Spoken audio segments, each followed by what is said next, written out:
अस्सलाम वालेकुम नाजरीन, आप देख रहे हैं INN चैनल। मैं हूं शेख अहमद अली। इस न्यूज़ बुलेटिन में आइए नज़र डालते हैं दिन भर की बड़ी खबरों पर। दिल्ली शराब पॉलिसी केस में prevention of money laundering act court ने वज़ीर आला अरविंद केजरीवाल को 28 मार्च तक यानी 6 दिन की एनफोर्समेंट डायरेक्टरेट के रिमांड पर भेज दिया है। इससे पहले 3 घंटे सुनवाई के बाद कोर्ट ने फैसला महफूज रख लिया था। केजरीवाल को जुमे की दोपहर 2 बजे राउज एवेन्यू कोर्ट में पेश किया गया। सुनवाई दोपहर 2:15 बजे शुरू होकर शाम 5:15 बजे तक चली। ईडी ने 10 दिन की रिमांड मांगी थी। साथ ही सीएम को इस मामले का मास्टरमाइंड बताया। साथ ही दावा किया कि इस केस से जुड़े कई सारे इलेक्ट्रॉनिक सबूत मिटाए गए, कई सारे फोन तोड़े गए हैं।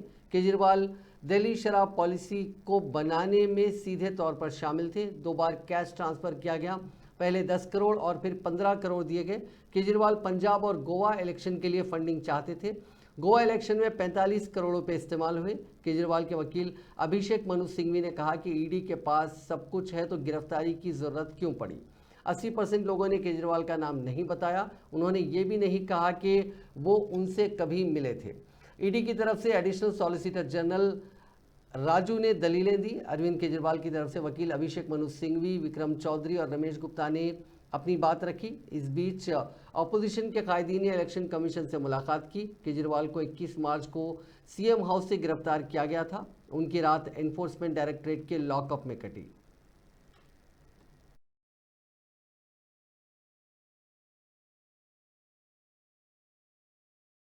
देश बचाओ, देश बचाओ, देश बचाओ, देश बचाओ। डाउन डाउन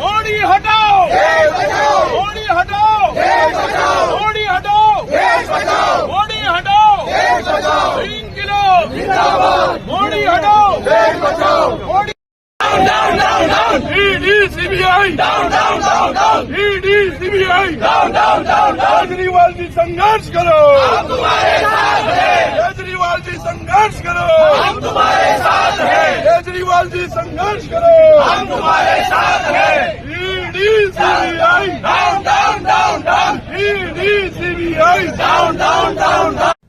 हम तो काम की राजनीति करते हैं, हम नाम की राजनीति नहीं करते। मैं पंजाब का 2 साल हो गए मुख्यमंत्री बने हुए।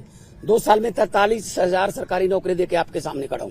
2 साल में हमने 829 आम आदमी क्लिनिक बना दिए। 1.25 करोड़ से ज्यादा लोग वहां पे आके दवाई लेके ठीक होके चले गए। क्या ये काम नहीं करनी चाहिए हमें? वो आम आदमी क्लिनिक को बंद कराने के लिए नेशनल हेल्थ मिशन का पैसा रोक रखा है। ये ना बनाओ जी। फिर 26 जनवरी की परेड में पंजाब की झांकी नहीं हुई। क्यों जी? आजादी में 80% योगदान हमारे बुजुर्गों का, हमारे पुरखों ने कुर्बानियां दी। और 15 अगस्त और 26 जनवरी आप पंजाब के बिना मना लोगे? कैसे मना लोगे? How dare you are. किसने, वो होते कौन है शहीद भगत सिंह की झांकी को, जिसमें शहीद भगत सिंह, करतार सिंह सराभा, लाला लाजपत राय, मदन लाल ढींगरा, जलियांवाला बाग का कांड, जिसमें वो थे झांकी में, उनको रिजेक्ट करने वाले ये कौन होते हैं? ये भगत सिंह से बड़े हो गए जिन्होंने देश लेके दिया, अब उन्हीं के खिलाफ कर रहे हैं। मुझे तो ये शक है, अगर इनका बस चले तो ये राष्ट्रीय गीत जन गण मन से पंजाब का नाम निकाल देंगे। अगर इनका बस चले तो इतनी नफरत करते हैं ये पंजाब को। और पंजाब वो है जो पूरे देश का पेट भी पालता है। 532 किलोमीटर हमारा बॉर्डर है पाकिस्तान के साथ। हमारे बेटे आज कारगिल से लेके पंजाब के लड़के खड़े हैं सीना तान के। कोई भी दिल्ली के वज़ीर आला और आम आदमी पार्टी के कन्वीनर अरविंद केजरीवाल की जुमेरात की रात गिरफ्तारी पर रद्द-ए-अमल जाहिर करते हुए कांग्रेस की कौमी जनरल सेक्रेटरी प्रियंका गांधी वाड्रा ने वज़ीर आज़म नरेंद्र मोदी पर सियासी इंतकाम के लिए मरकजी एजेंसियों के गलत इस्तेमाल का इल्ज़ाम लगाया।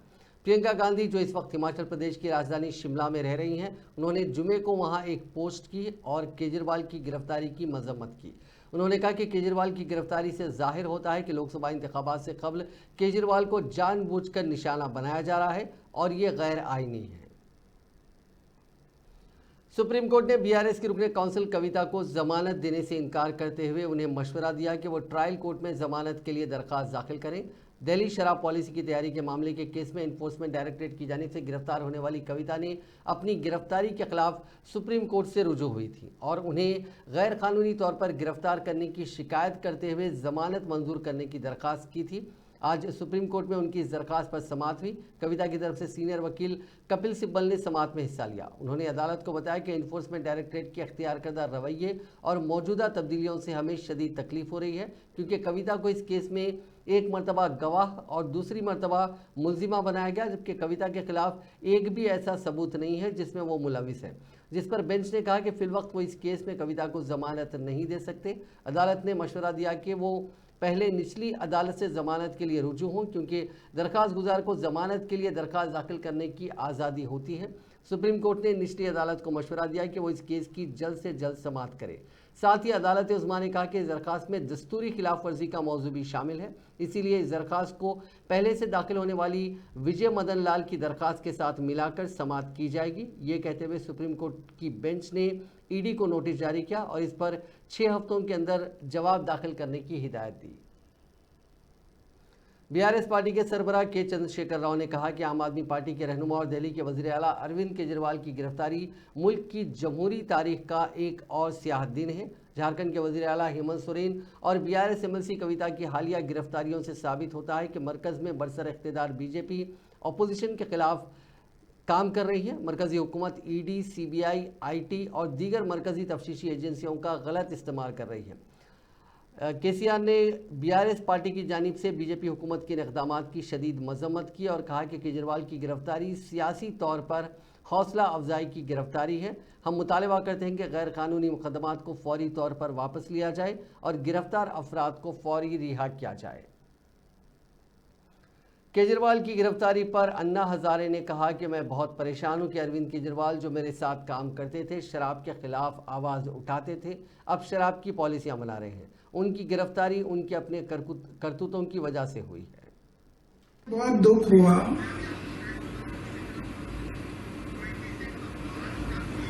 कि अरविंद केजरीवाल जैसे आदमी जो मेरे साथ काम करता था,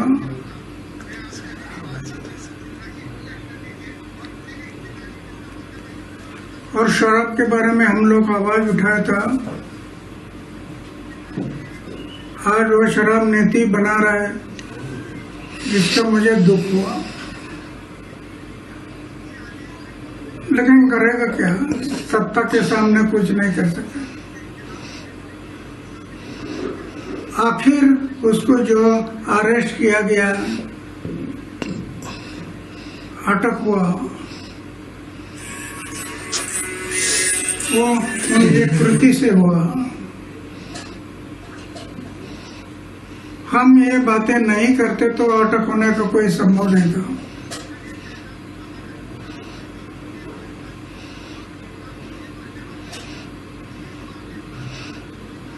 तो जो अटक हुआ है अभी कानून के तौर पर। भारत राष्ट्र समिति ने इल्ज़ाम आयद किया है कि मरकजी हुकूमत अपने सियासी हरीफों के खिलाफ तहकीकाती एजेंसियों का गलत इस्तेमाल कर रही है ताकि वो अपने सियासी मकासद हासिल कर सके। लोकसभा में बीआरएस के फ्लोर लीडर नमा नागेश्वर राव ने जुमे को दिल्ली में ज़राए अबलाग के नुमाइंदों के साथ बातचीत करते हुए कहा कि अरविंद केजरीवाल, कविता और दूसरी मुख्तलिफ सियासी जमातों के अहम कायदीन की लोकसभा इंतखाबात से कबल गिरफ्तारियों से ये वाज़े इशारे मिलते हैं कि बीजेपी इंतखाबात में फ़ायदा हासिल करने के लिए तहकीकाती एजेंसियों का सियासी मकासद के लिए इस्तेमाल कर रही है। नागेश्वर राव ने याद दहानी करवाई कि हिंदुस्तान मुख्तलिफ मज़ाहिब, तबक़ात, तहजीबों, ज़बानों और नज़रियात के एक गुलदस्ते के साथ दुनिया की अजीम जमहूरियत है। ताहम बीजेपी तहकीकाती एजेंसियों का गलत इस्तेमाल करते हुए अपोजिशन जमातों की आवाज़ को कुचलने की कोशिश कर रही है। చాలా దురదృష్టకరం। మనం గనుక చూసినట్టయితే మొదటి నుంచి మిత్రులుగా ఉన్నటువంటి శివసేన, అకాలీదళ్ లాంటి వాళ్ళు కూడా వాళ్ళను కూడా ఏ విధంగా వీళ్ళు చేశారనేది ఇప్పటిదాకా మనం చూసినాం। మంది అతిపెద్ద ప్రజాస్వామ్య దేశం, ఎన్నో భిన్నత్వంలో ఏకత్వంగా ఎన్నో భాషలు, కులాలు, మతాలు ఉండి ఎన్నో రాష్ట్రాలు ఉండి అన్ని విధాలు కూడా పెద్ద ప్రజాస్వామ్య దేశంలో ఈ విధంగా ఇవన్నీ జరగటం అనేది చాలా దురదృష్టకరం. దీని విషయంలో భారతదేశ ప్రజలందరూ కూడా ఇప్పుడు గమనిస్తున్నారు. అదేవిధంగా చూసినట్టయితే ఇక్కడికి వస్తే ఈ యొక్క గవర్నమెంట్ పాలసీలు ఎప్పుడైనా స్టేట్ గవర్నమెంట్స్ ఎన్నుకున్న తర్వాత సెంట్రల్ గవర్నమెంట్ వచ్చిన తర్వాత ప్రభుత్వాలకు వచ్చిన తర్వాత ఆ గవర్నమెంట్ కొన్ని పాలసీలు మార్చుకుంటారు, కొన్ని యాక్ట్లు తీసుకొస్తారు, కొన్ని బిల్లులు పాస్ చేపిస్తారు. అది అసెంబ్లీలో కావచ్చు, పార్లమెంట్లో కావచ్చు. అందులో భాగంగానే ఈ లిక్కర్ పాలసీ దాని మీద అది గవర్నమెంట్ పాలసీ. सीपीआई के रुकन असेंबली के सामा शिवराव ने दिल्ली के चीफ मिनिस्टर अरविंद केजरीवाल की गिरफ्तारी की मजम्मत करते हुए कहा कि किसी दिन चीफ मिनिस्टर रेवंत रेड्डी को जेल भेज दिया जाता है तो इस पर ताज्जुब करने की जरूरत नहीं रहेगी। उन्होंने कहा कि बीजेपी की साजिशों का सामना करने और उसे निपटने के मामले में कांग्रेस नाकाम साबित हो रही है। रुकन असेंबली सीपीआई जो पार्टी के रियासती सेक्रेटरी भी हैं, उन्होंने कहा कि केजरीवाल की गिरफ्तारी वजीर आजम नरेंद्र मोदी की डिक्टेटरशिप और जमहूरियत के कत्ल का खुला सबूत है। उन्होंने कहा कि बीजेपी की धांधलियों के खिलाफ अब तक कोई कार्रवाई नहीं हो रही है। सुप्रीम कोर्ट को इस मामले में आगे आने की जरूरत है। మంచి ఆలోచన చేయాలి, స్నేహ పార్టీని కలుపుకోవాలని చెప్పి నేను వాళ్ళకి విజ్ఞప్తి చేస్తూ, ఇప్పుడు ముఖ్యంగా ఇద్దరు ముఖ్యమంత్రులు ఇప్పటికి అయిపోయారు. ఇండియా కోటంలో ఉన్న అది మన జార్ఖండ్ ముఖ్యమంత్రి హేమంత్ సోరెన్, ఇప్పుడు ఈయన ఇంకెవరైనా ఉంటే అందరూ అవజేసేస్తారు. రేపు రేవంత్ కూడా నేను అంటున్నా, వీళ్ళు ఎవరిని స్పేర్ చేయరు. రేపు భవిష్యత్తు ఎవరికి తెలుస్తుంది? రేపు 400 సీట్లు వస్తే ఇక్కడ కూడా కుంభకోణం పెడతారు. తెలంగాణలో కూడా అప్పుడు కూడా చూసాం కదా మనం. మునుగోడు టైంలో సిపిఐ ఉండబట్టే వాళ్ళని ఆపాం. మునుగోడు టైంలో వీళ్ళు లేకపోతే అప్పుడే చాలా మంది కొనుగోలు చేయడానికి ప్రయత్నం చేశారు. ఇవాళ మనం చూస్తున్నాం, ఎవడు ఉంటాడు, ఎవడు ఉండడు, ఎవడు ఎందులో పోతాడు, ఇవన్నీ మనం చూస్తున్నాం. ఇవాళ రాజకీయ నాయకులు విలువలు లేవు. ఇవాళ ఈ నిమిషం ఈ పార్టీ, ఇంకో నిమిషం ఇంకో పార్టీ, ఈ పద్ధతుల్లో జరుగుతున్న తరుణంలో రేపు ఎవరిని సుఖంగా ఉంచరు, ఏ కాంగ్రెస్ ప్రభుత్వాన్ని సుఖంగా ఉంచరు.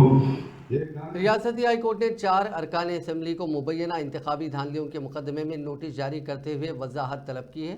उनमें बीआरएस के 3 अरकान असेंबली के अलावा सीपीआई के रुकन असेंबली के सांबा शिवराव भी शामिल हैं। खैरताबाद से बीआरएस टिकट पर कामयाबी हासिल करने वाले दानम नागेंद्र के खिलाफ कांग्रेस उम्मीदवार विजया रेड्डी ने रिट पिटीशन दाखिल करते हुए नागेंद्र के इंतखाब को कलअदम करार देने की दरख्वास्त दी। इस दरख्वास्त पर आज हाईकोर्ट के जज जस्टिस विजय सेन रेड्डी की बेंच ने समाअत की। इस मौके पर दरखास्त गुजार के वकील सुरेश ने अदालत को बताया कि इंतखाबात के दौरान नागेंद्र ने राय दहिंदों में रुकुमात तकसीम करते हुए उन्हें बीआरएस के हक में वोट देने पर मजबूर किया।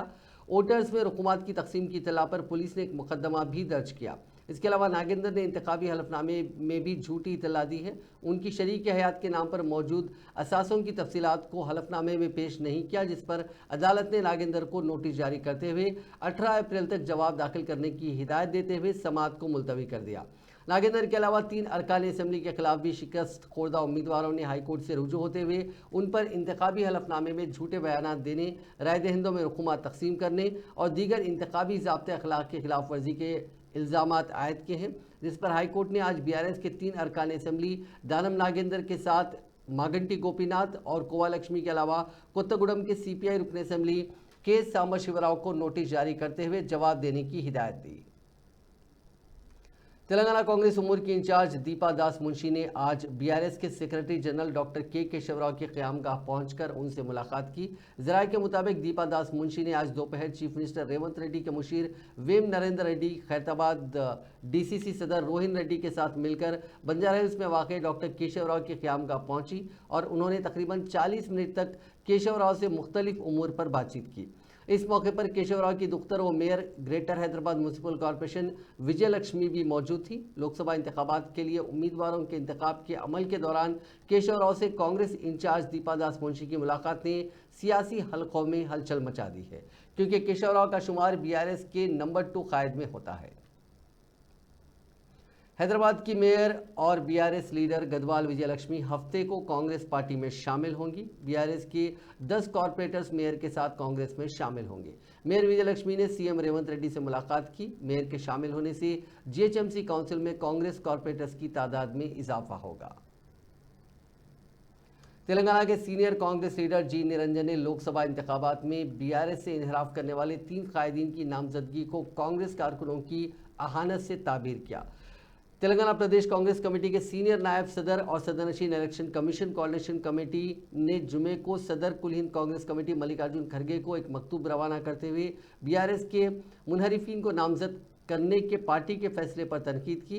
निरंजन ने अपने मकतूब में कहा कि तेलंगाना के अवाम ने बीआरएस को शिकस्त देते हुए कांग्रेस को इख्तिदार हवाले किया क्योंकि वो रियासत में हुकूमत की तब्दीली के ख्वाह थे, लेकिन दानम नागेंद्र, सुनीता रेड्डी और रंजीत रेड्डी की बहैसियत कांग्रेस उम्मीदवार नामजदगी अवाम की ख्वाहिशात के खिलाफ है और इससे कांग्रेस कारकुनों की अहानत होती है और उनके हौसले पस्त होते हैं। उन्होंने कहा कि हमें अवाम के फैसले पर भी गौर करना होगा। उन्होंने कांग्रेस सरबराह पर जोर दिया कि अपने फैसले पर नजरसानी करते हुए अच्छे और बुरे दिनों में पार्टी का साथ देने वाले वफादार कांग्रेस कारकुनों को पार्टी टिकट दें। उन्होंने कहा कि तेलंगाना के तमाम 17 लोकसभा हलकों में वफादार कारकुनों को उम्मीदवार बनाया जाए। नायब सदर कांग्रेस ने अपने मकतूब में मजीद कहा कि अगर हम वाकई इंदिरम्मा राज्यम के ख्वाह हैं तो हमें याद करना होगा कि इंदिरा गांधी ने किस तरह उम्मीदवारों का इंतखाब किया था और उस वक्त उम्मीदवारों के माली पस मंजर का ख्याल भी नहीं रखा जाता था। तेलंगाना के लोकसभा इंतखाबात के लिए कांग्रेस पार्टी ने जुमेरात को अपने 5 उम्मीदवारों की जो सेकेंड लिस्ट जारी की है उसमें बीआरएस से इनहराफ करने वाले 3 कायदीन शामिल हैं। 17 मार्च को कांग्रेस पार्टी में शामिल होने वाले बीआरएस के रुकन असेंबली दानम नागेंद्र को हल्के लोकसभा सिकंदराबाद से उम्मीदवार बनाया गया। वो हालिया इंतखाबात में हल्के खैरताबाद से बीआरएस के टिकट पर असेंबली के लिए मुंतखब हुए थे। लोकसभा चेवल्ला के मौजूदा बीआरएस रुकन पार्लियामेंट रंजीत रेड्डी ने भी 17 मार्च को ही कांग्रेस पार्टी में शमूलियत अख्तियार की और उन्हें उसी हल्के से कांग्रेस उम्मीदवार बनाया गया। बीआरएस के रुकन काउंसिल और साबिक वजीर पी महेंद्र रेड्डी की अहलिया और चेयरपर्सन विकाराबाद जिला परिषद सुनीता महेंद्र रेड्डी को हल्के लोकसभा मल्काजगिरी से उम्मीदवार नामजद किया गया, जिन्होंने गुज़िश्ता माह कांग्रेस में शमूलियत अख्तियार की। कुल हिंद कांग्रेस कमेटी के सेक्रेटरी ए संपत कुमार ने मादिगा पोराटा समिति के सरबराह कृष्णा मादिगा को मशवरा दिया कि वो बीजेपी की ज़बान में मादिगा तबके को बीजेपी को वोट देने का मशवरा ना दें। आज गांधी भवन में मीडिया से बात करते हुए संपत कुमार ने कहा कि मादिगा तबके की बहबूद के लिए वज़ीर आला रेवंत रेड्डी संजीदा है। ऐसे में कृष्णा मादिगा बीजेपी की तरफदारी करते हुए मादिगा तबके को दानिस्ता तौर पर नुकसान ना पहुँचाए। कल जो मंदा कृष्णा मादिगा बोल रहा था, कुमार ने नागर कर्नूल के कांग्रेस के उम्मीदवार डॉक्टर मल्लू रवि से भी मुलाकात की।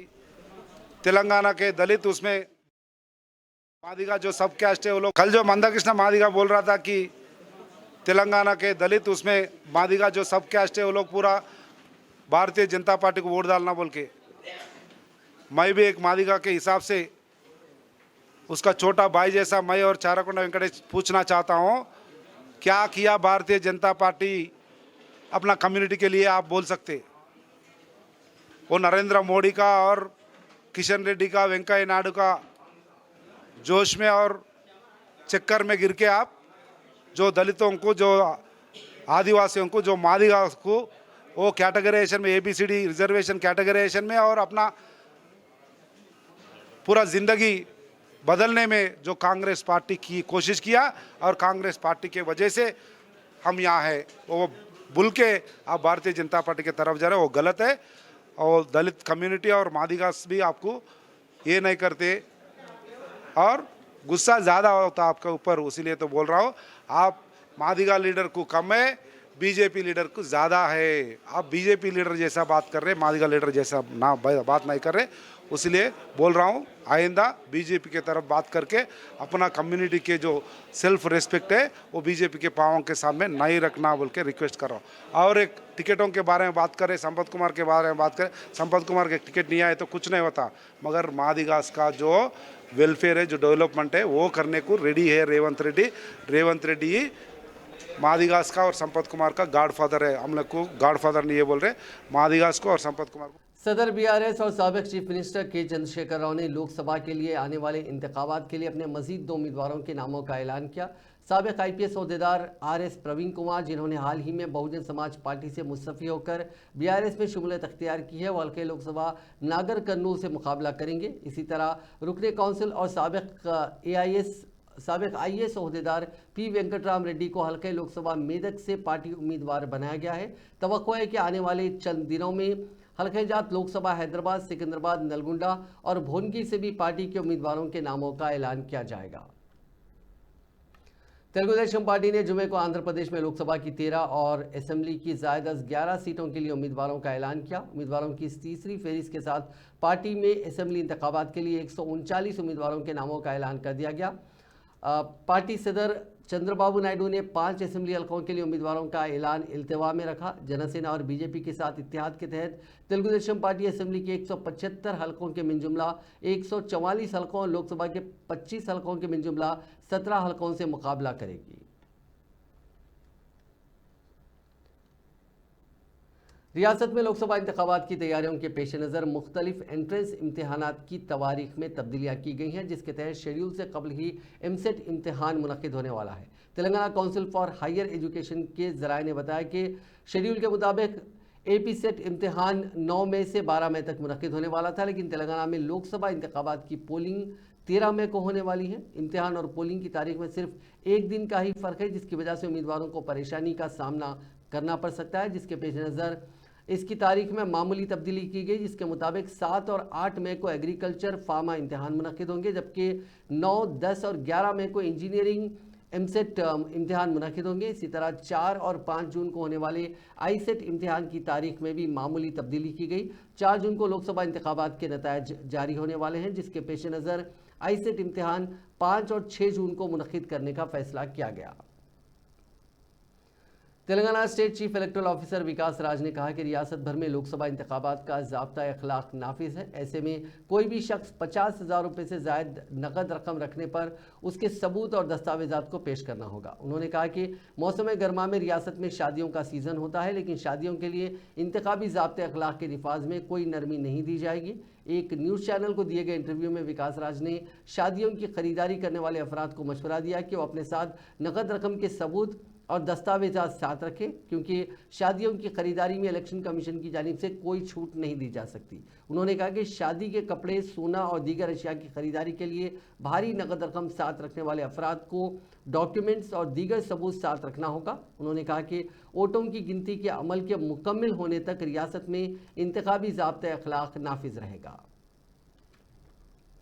गाड़ियों की तलाशी मुहिम के दौरान आज मलकपेट पुलिस ने 10 लाख रुपए नकद रकम जब्त कर ली। पुलिस के मुताबिक मूसाराम बाग इलाके के पास आज मलकपेट पुलिस की जानिब से गाड़ियों की तलाशी ली जा रही थी। इसी दौरान एक कार वहां पहुंची, जिसने कार को रोक लिया और तलाशी पर कार से 10 लाख रुपए नकद रकम दस्तियाब हुई। कार सवार शख्स साई चरण साकिन तुर्का अमजाल ज़िला रंगारेड्डी, जो कि पेशे से रियल स्टेट ताजिर बताया गया, मुनासिब दस्तावेज पेश करने में नाकाम रहा, जिस पर रकम जब्त कर ली गई। इंतखाबी ज़ाब्ते अखलाक के निफाज के पेश नज़र शहर में पुलिस की जानिब से गाड़ियों की तलाशी मुहिम जारी है। लोकसभा इंतखाबात के पेश नज़र आसिफ नगर डिवीज़न में आज पुलिस ने फ्लैग मार्च किया। DCP उदय कुमार, ACP किशन कुमार के अलावा इंस्पेक्टर और दीगर अमला फ्लैग मार्च में शामिल था। शेख लियाकत हुसैन एग्जीक्यूटिव ऑफिसर हज कमेटी ने अपने एक सहाफती बयान में कहा कि तेलंगाना स्टेट हज कमेटी की कामयाब नुमाइंदगी पर हज कमेटी ऑफ इंडिया ने आर्जी मुंतखब आज़मीन हज के सफ़र की दूसरी किस्त की रकम 1,70,000 रुपये जुमेरात 28 मार्च तक तौसी कर दी है। लियाकत हुसैन ने आज़मीन हज से गुजारिश की है कि वो इस सहूलत से इस्तेफादा करते हुए 28 मार्च से कबल अपने सफ़र हज की दूसरी किस्त की रकम अदा कर दें। उर्दू अंग्रेज़ी के बुजुर्ग सहाफ़ी और कौमी आवाज़ के चीफ एडिटर ज़फ़र आगा का आज सुबह दिल्ली के एक प्राइवेट अस्पताल में हरकत क़ल्ब बंद हो जाने के सबब इंतकाल हो गया। उनकी उम्र तकरीबन 70 बरस थी और वो निमोनिया और सीने के इन्फेक्शन के मर्ज़ में मुब्तला थे। ज़फ़र आगा को पहले दिल्ली के एम्स में दाखिल कराया गया था, बाद में एक प्राइवेट अस्पताल के ICU में भर्ती किया गया था, जहां उन्होंने आज अली सुबह 5:30 बजे आखिरी सांस ली। उनकी नमाज जनाजा दरगाह शाह मर्दा में अदा की गई, जबकि उनकी तदफीन हौजरानी कब्रस्तान में अमल में आई। उनकी नमाज जनाजा और तदफीन में सहाफ़त और मुख्तलिफ शोबा हयात के सरकर्दा लोगों ने शिरकत की। निहत्ते माँ बेटी ने बंदूक बरदार का मुकाबला किया। बहादुरी का यह वाक़या आज हैदराबाद के बेगमपेट में पेश आया। तफसीलात के मुताबिक आज एक शख्स बेगमपेट रसूलपुरा में वाक़ मकान में दाखिल हुआ और उसने बंदूक निकालकर वहां मौजूद माँ बेटी को धमकाया, जिसके साथ ही माँ बेटी ने बहादुरी का मुजाहरा करते हुए बंदूक की परवाह किए बगैर उस शख्स को पकड़कर नीचे गिरा दिया और उसकी बंदूक भी छीन ली। अचानक हमले से खौफजदा शख्स घर से फरार हो गया। बादजा उसे मकामी अफराद ने पकड़कर पुलिस के हवाले कर दिया, ताहम पुलिस ने इस बात की तस्दीक नहीं की।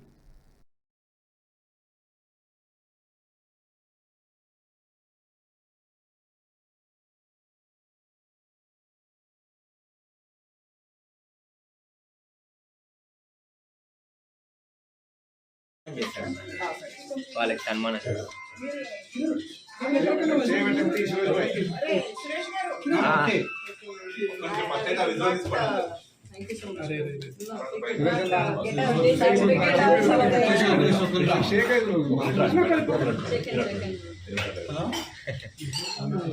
సార్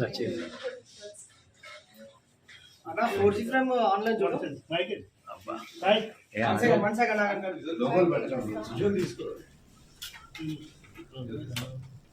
एक नौजवान सड़क हादसे में उस वक्त हलाक हो गया जब वो मोटरसाइकिल की चोरी करके जा रहा था। यह हादसा एलबी नगर पुलिस स्टेशन के हुदूद में पेश आया।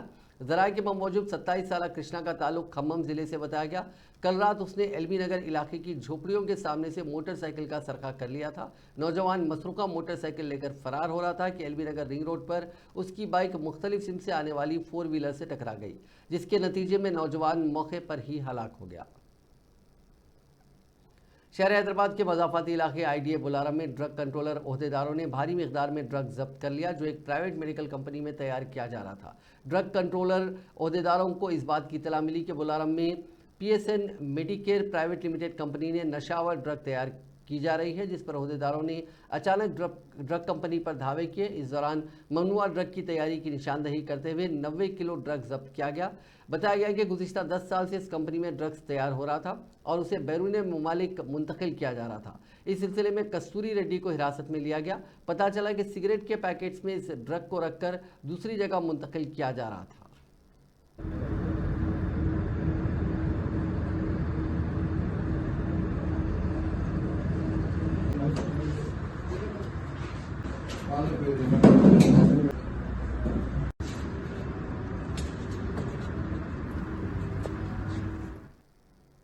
सब रजिस्ट्रार तस्लीमा ACB के हाथों रिश्वत लेते हुए रंगे हाथों पकड़ी गई। ACB अहदेदार ने महबूबाबाद सब रजिस्ट्रार के दफ्तर में छापा मारा। सब रजिस्ट्रार तस्लीमा 19,000 रुपये रिश्वत लेते हुए रंगे हाथों पकड़ी गई। उनके साथ दस्तावेज लिखने वालों से 1,78,000 रुपये की रकम ली गई थी। ACB हुक्काम ने रकम जब्त कर ली। दरियासना तस्लीमा को मुलुकों में माफ़ कीजिएगा माजी में सब रजिस्ट्रार के तौर पर भी काम करती थी।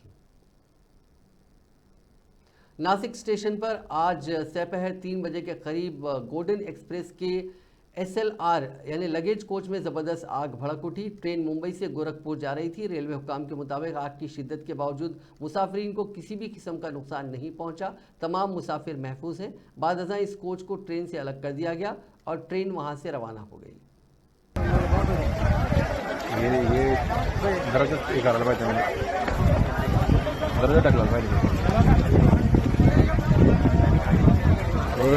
ना तो डबा काढून घ्यायचा, पुढे इंजन लावायचं, मागं घ्यायचं, ते मागं घेतलं ना तर तिकडे गाडी येतील ना विजवायला.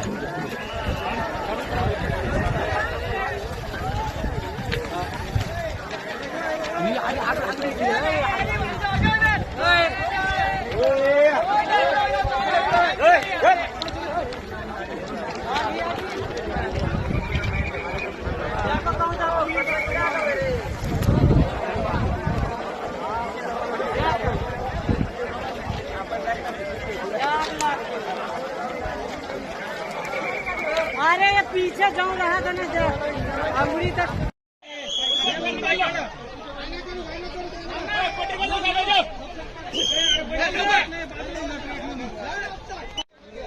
अरे इधर देखना गाड़ी किधर, अरे आगे इधर आजा, तो सही तू इधर। हाँ बहुत दूर है। गाड़ी थी। नाजरीन, इस न्यूज़ बुलेटिन में बस इतना ही। आप देखते रहिए INN चैनल।